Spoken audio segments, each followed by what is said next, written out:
Et pour ouvrir cette conférence plénière, qui d'autre que le président d'Atout France, j'appelle M. François Huart à nous rejoindre sur scène. Permettez-moi, mesdames et messieurs, de saluer les élus qui sont ici, les présidents, les directeurs, tous les acteurs publics et privés intéressés à cette question du tourisme qui nous réunit à l'occasion de ces rencontres nationales du tourisme. Monsieur le directeur général d'Atout France, puisque c'est vous et l'ensemble de vos personnels et collaborateurs qui organisez cette manifestation.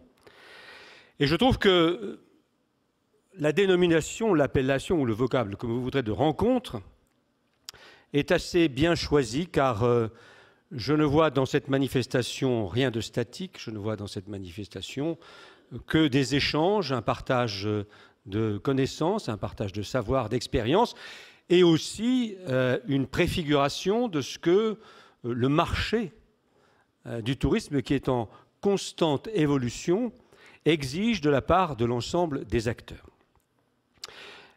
Cette année, donc j'ouvre cette séance plénière pour la deuxième année consécutive. Cette année, ces rencontres sont placées sous le signe des nouveautés ou, si vous préférez, de l'innovation. Un mot du tourisme qui est à la croisée de préoccupations qui sont, je crois, au cœur de tous les responsables, de plus en plus, publics, politiques, mais aussi de tous les acteurs.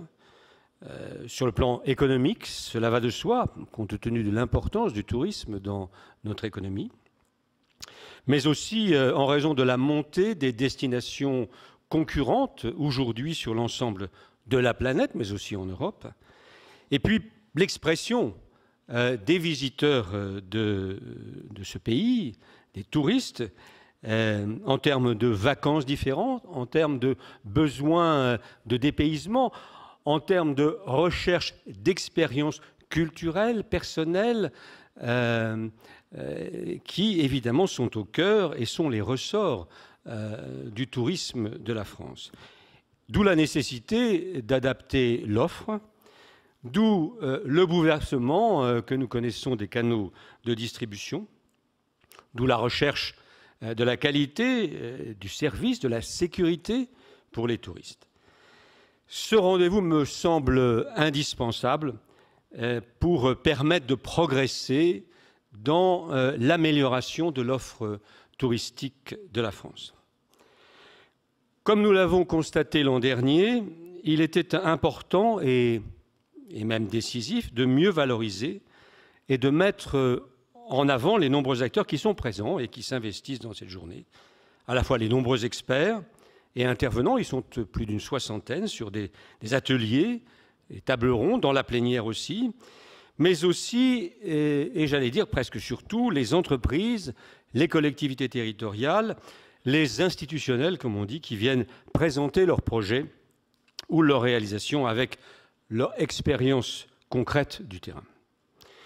Une sorte de thème, un fil rouge, si l'on veut, s'imposait donc, et Atout France a souhaité qu'il soit à la fois fédérateur et source d'une dynamique tournée vers l'avenir, c'est-à-dire l'angle de l'innovation. Ce nouvel espace dont nous avons tout à l'heure entendu comment il allait évoluer et qui est différent de celui où nous étions réunis l'année dernière, les nouveaux rendez-vous, je constate aujourd'hui que il y a là déjà une nouveauté. Je constate aussi que plus de 70 jeunes entreprises ou porteurs de projets ont répondu présents à notre appel et vous attendent sur les nombreux lieux qui sont mis à leur disposition depuis ce matin. Pourquoi ? Pour une bourse aux opportunités, je veux le souligner, organisée bien sûr par Atout France, mais avec le comité Bougainville, qui a prouvé pour la 6e année consécutive son dynamisme, 50 porteurs de projets, tels que des nouveaux lieux à visiter, des applications mobiles, des produits insolites, des animations ou expériences pour les visiteurs, des jeux ou des guides en ligne. Et la bourse ne s'arrête pas au jour des rencontres. Ces entreprises peuvent, si elle le souhaite, continuer à être accompagnée tout au long de l'année par Atout France et le comité Bougainville.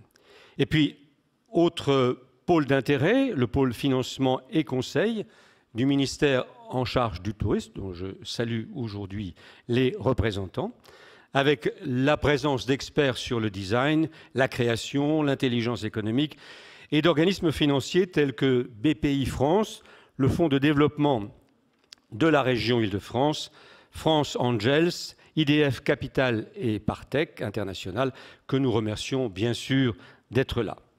Mais aussi, parmi les nouveautés 2013, l'espace Innove Région, qui présente une dizaine de dispositifs innovants portés ou accompagnés par les pouvoirs publics dans les régions autour de l'emploi, la distribution, le tourisme créatif, le tourisme de mémoire, la gouvernance territoriale notamment. Et puis l'Agora de l'innovation qui permet aux professionnels présents de présenter le service ou le produit innovant qu'ils ont conçu. Je crois que l'innovation, en tous les cas je l'ai bien ressenti ce matin dans les différents ateliers et au centre même des débats et des échanges. J'espère que vous avez pu assister autant que faire se pouvait aux 8 ateliers qui vous étaient proposés sur l'hébergement, la culture, la métamorphose des gares et des aéroports, les vacances des jeunes, les ressources locales, mais aussi le big data. Cet après-midi, dans cette conférence plénière, seront abordés 2 sujets majeurs. L'innovation dans la distribution. Qui sont-ils ces nouveaux acteurs? Quels sont les enjeux de pouvoir face à l'émergence de nouveaux intermédiaires qui s'adressent directement aux consommateurs? Quelle peut être la stratégie pour rester dans le jeu de la distribution? Et puis, la haute fréquentation des sites, la qualité de l'accueil et la gestion des flux. Quelles solutions innovantes peuvent permettre de garantir la qualité de l'offre de séjour lorsque la fréquentation explose? En tant que président d'Atout France, je veux saluer le partenariat très actif et complémentaire du ministère de l'Économie et des Finances et de l'Industrie, représenté par la DG6, et de Atout France sur cette journée. Je remercie aussi vivement les partenaires fidèles des rencontres, la Caisse des dépôts, l'ESCAET, Atoucam, Juris Tourisme, Dalloz, mais aussi nos partenaires médias, l'Écoute touristique et le groupe Les Échos. Avant de conclure, je profite de ce moment pour revenir plus spécialement sur quelques points forts de l'activité récente du tourisme et saluer les directrices et les directeurs des bureaux d'Atout France dans le monde qui sont présents cet après-midi et qui sont, comme vous le savez, les fers de lance de la promotion de notre destination à l'international sous la conduite de Christian Mantéi, qui est leur directeur général. Tout à l'heure, il a été dit déjà que le tourisme est un enjeu majeur pour notre pays. En août dernier, il a été mis en exergue, et je crois que c'est la première fois, dans le cadre de la conférence des ambassadeurs par le président de la République, lors de son discours d'accueil. La thématique a été également développée devant les ambassadeurs autour de Mme Sylvia Pinel, ministre de l'Artisanat, du Commerce et du Tourisme, et de Atout France, lors d'une table ronde. Il a été dit que le tourisme, et c'est le président de la République qui l'a dit, devait devenir une cause nationale. Et je pense que chacun comprend bien que la parole présidentielle en la circonstance était à la fois guidée par le constat de l'importance décisive aujourd'hui, depuis longtemps déjà, mais encore plus demain, du tourisme dans l'économie française, mais aussi par le souci de manifester à l'égard des acteurs du tourisme une attention particulière dont j'ai compris que depuis trop longtemps, ils estimaient qu'elle n'était pas suffisante de la part des pouvoirs publics. Eh bien, aujourd'hui, cette décision qui se traduira par un certain nombre de réunions où seront prises des dispositions spécifiques au tourisme, aujourd'hui, cette parole-là est celle qui doit nous inspirer dans les moments qui vont venir. et faire en sorte que nous soyons au rendez-vous d'un certain nombre de décisions.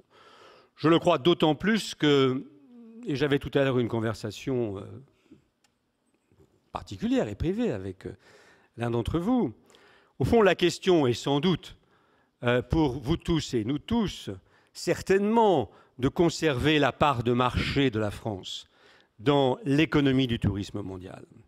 En même temps, on voit bien que, étant donné le nombre croissant d'intervenants dans ce marché de plus en plus concurrentiel, de continents qui s'y mettent, de pays qui sont aujourd'hui extrêmement compétitifs, l'objectif doit être d'abord et avant tout, et c'est déjà un objectif important et en soi louable et suffisamment rémunérateur pour nous mobiliser, l'objectif doit être de profiter de la croissance du nombre de tourisme dans le monde, qui à l'horizon 2030 seront 1,8 milliard, ce qui voudra dire que de 83 millions que nous avons de visiteurs en France aujourd'hui, nous serions à 120 millions. Rien que cela, n'est-ce pas, est un enjeu économique majeur et décisif pour l'ensemble de l'économie touristique du pays.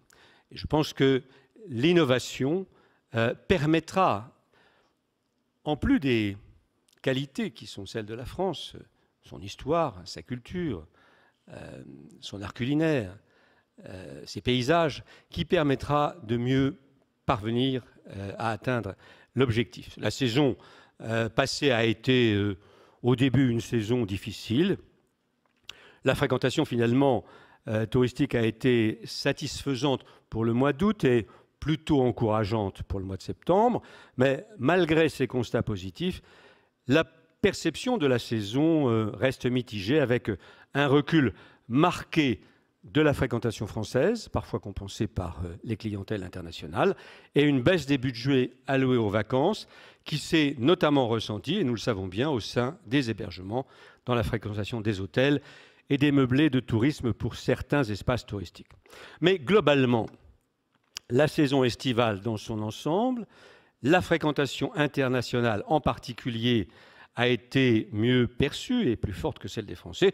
C'est plutôt un sentiment de stabilité pour l'instant qui prévaut avec une hausse à Paris concernant les clientèles britanniques, italiennes, ibériques, suisses, asiatiques, nord-coréennes et est-européennes. À l'inverse, on a le sentiment de recul non négligeable dans l'espace urbain hors Paris. Enfin, je voudrais terminer ce propos déjà trop long par une remarque qui mettra l'accent sur le tourisme qui est un moyen de relance des territoires. Alors, je ne devrais plus dire territoire, puisque depuis que je suis à Atout France, j'ai compris qu'on ne devait plus parler de territoire, mais de destination, qu'on ne devait plus dire « d'où êtes-vous » mais de quelle destination êtes-vous? Ce qui est une façon de dire qu'on est en mouvement et qui confirme bien que le tourisme est une question de fluidité, d'adaptation, de rapidité dans l'évolution et la capacité à prendre en compte les évolutions du marché. Mais tout de même, c'est une offre aussi qu'il convient de mettre en évidence et de promouvoir. Et par conséquent, l'offre, c'est aussi, pas seulement, je viens de le dire, mais c'est aussi celle des territoires. Et qu'est-ce qui est nouveau de ce point de vue-là? Eh bien, c'est le déploiement des contrats de destination. La ministre Sylvia Pinel a élaboré ce dispositif en liaison avec les collectivités territoriales.